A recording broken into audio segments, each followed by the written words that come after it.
Let me ask you something. Riots, are they good? Are they bad? Do they help with the cause? Let me know what you think. The correct answer is, of course, no. No, of course they don't. Why? We'll get into the why, but let me know seriously in the comments below what you think, if you agree or disagree. I encourage you to hear me out through the video, let me make my points. I'd like to review some of the facts around George Floyd's death and then examine the hindrance, I believe, of these riots that have since ensued. As everyone knows, there's been quite the stir due to the fatally poor treatment of George Floyd and by the ex-police officer Derek Chauvin. Chauvin remained seated on the back of Floyd's neck for close to 10 minutes, of which Floyd was only responsive for about 6 of those minutes. So certainly a great injustice here, and the officer was fired and has since been charged with third-degree murder. It was all because Floyd had allegedly used a $20 bill, I believe it was, that a store clerk or store employee thought was counterfeit. That was what sparked the whole thing, the reason why George Floyd was being arrested. The actual motivation behind what took place, as far as I know at the time of this recording, we don't know. It's unknown. Was it racism? Was it because they knew each other beforehand and the officer perhaps held some sort of grudge? Was it simply gross negligence? I mean, on the cops' part, that's a possibility as well. Of course, we know what the running theory of many is racism, but we don't know. We don't know. That's what a trial will be for. I think we can safely say that there was no good reason, none, to be sitting on the back of someone's neck when they were cuffed, when they were on the ground for 10 minutes. No good reason. I think we can all agree, everyone agrees, that what took place was wrong. In regard to them knowing each other, if that played some part with it, while possible, it seems unlikely. Snopes interviewed the owner of the building that housed the club that both Floyd and Chauvin did in fact work at in 2019. However, he does point out that the two worked in different apartments in different parts of the building, but that of course leaves the door of opportunity open that maybe they did know each other. So apparently it's unlikely, but is indeed possible. The thing is, regardless of the reason, what has resulted has gone way too far. I get peaceful protest. I get it. That makes sense. More power to you if you want to protest peacefully. I understand that. I can get that. I can get behind that. And I'm sure it started out that way, apparently did, but the destructive riots that it has turned into is just too much. It's too much. And what, it didn't take very long. What was it, like a few hours of peaceful protest before it devolved into riots and destruction?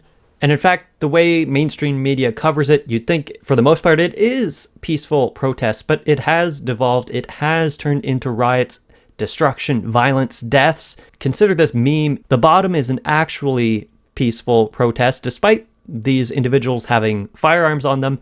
It was for protesting the lockdown that was taking place with COVID-19. I believe there were no instances of violence, certainly no deaths involved with this protest. And it was labeled as, quote, domestic terrorists. You know, watch out, they're dangerous. The top one is riots over George Floyd. And they're, quote, mostly peaceful protests. Look at that. That is not peaceful. In fact, I think the riots do a great disservice to the cause surrounding bringing justice for Floyd and others like him. Let's think this through. Okay? Little thought experiment here. The argument is that racism is the issue here. Many argue of the systemic kind. You know, those are two different things, whether it's one-off cases or just ingrained in our culture and society. Chauvin may very well have been racist and done it for that reason, but that doesn't mean that all cops are racist or that the institutions are racist or promote racism. But what might some racist thoughts be regarding African Americans? Let's return to that thought experiment. What might it be? Some racist stereotypes are that black men are violent and thieves. They steal things. Watch your wallet. What should be done to bring awareness to this black man who died? Well, I don't know. Let's cause violence and steal things. Makes perfect sense. It makes no sense. And I see the riots doing much more harm than good. It just turns into a free-for-all. It turns into mayhem. And people are going to look unfavorably on this instead of being sympathetic as everyone was. I don't know of anyone who thinks that there was no injustice done here, that everything was just peachy. Everyone was sympathetic to the cause here, and that sympathy is being drained away because of the violence and destruction, the deaths taking place in the wake of it. The CNN headquarters had been targeted and vandalized. A Fox News reporter covering the events was beaten by rioters. Other reporters also, a couple of people, including a police officer, have actually died. So there are more deaths now because of this.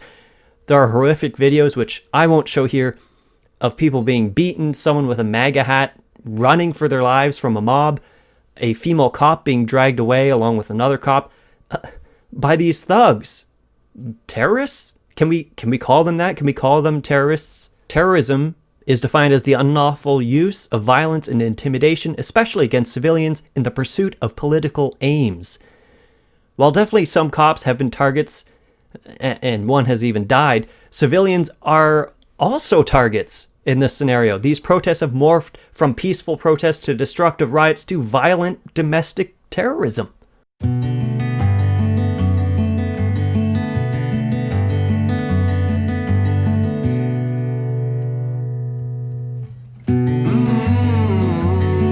I understand many people are wanting to protest and don't agree with the violent actions taking place. I get that's probably the majority.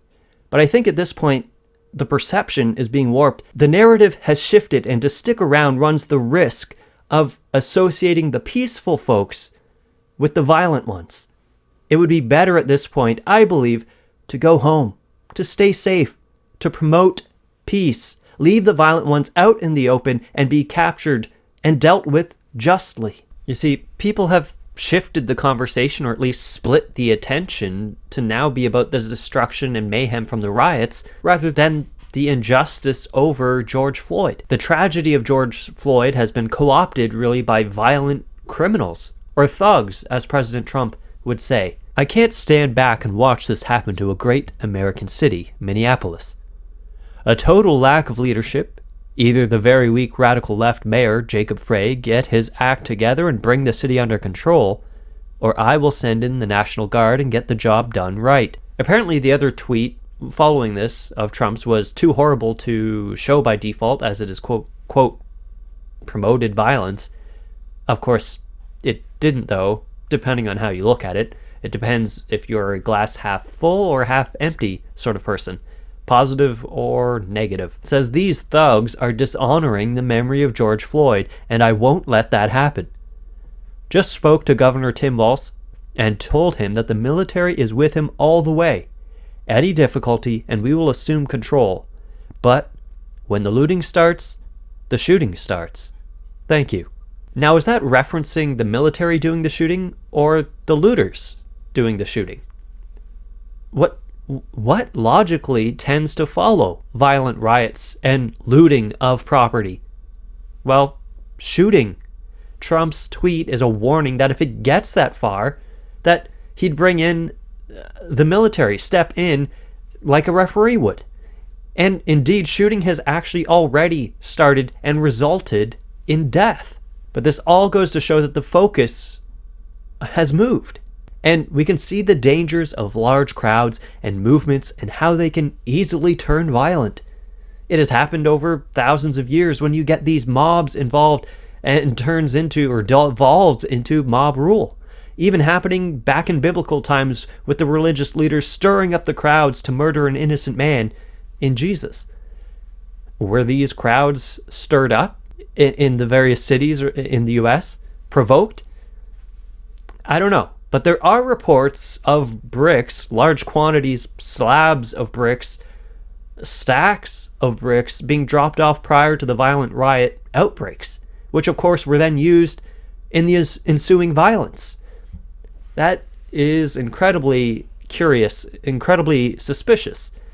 Now, I don't want to get too conspiracy theory here, but it wouldn't surprise me if there are people out there, monsters really, who wanted to make things worse, turned the peaceful protests into violent ones. There are memes out there that this is the next step for fear, since the coronavirus fear is dissipating. This one here says, the pandemic isn't working anymore, go ahead and start the race war. A similar one, they've gotten over their fear of COVID-19 and Joe Biden is losing popularity. Time to start the race war. Speaking of the coronavirus, as an aside, if we don't see a huge uptick, like a huge boost in number of coronavirus cases in these areas where the protesters and rioters are all gathering together in public, not observing social distancing, what does that say about the need for a lockdown? I mean, let me know what you think. Would that show that there would be no issues in opening up the economy fully at this point? Getting back to things, I'd urge us to keep a rein on our emotions. It's good, important, vital that we have them, but it does no good to be ruled by them. We need to instead think with our heads, think rationally. What is stealing from your neighbor or even a company going to do? What's that going to do for George Floyd? What's that going to do to improve society at large?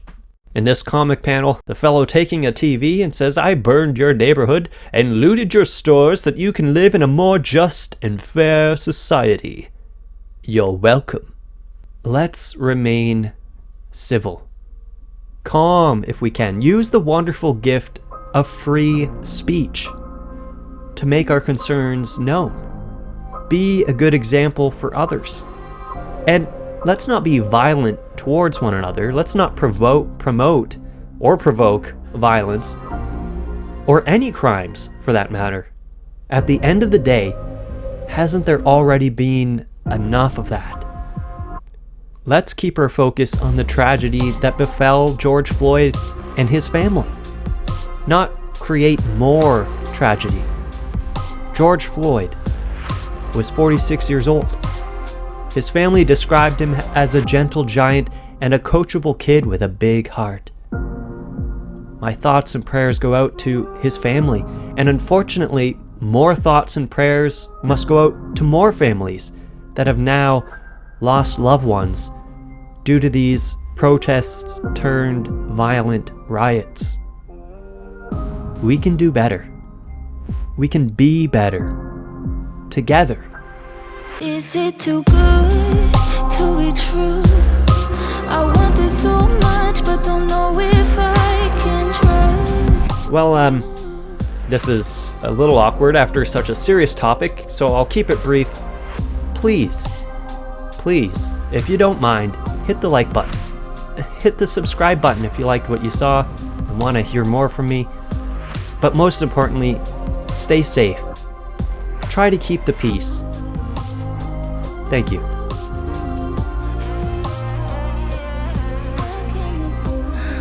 I can't stand back and watch this happen to a great American city, Minneapolis.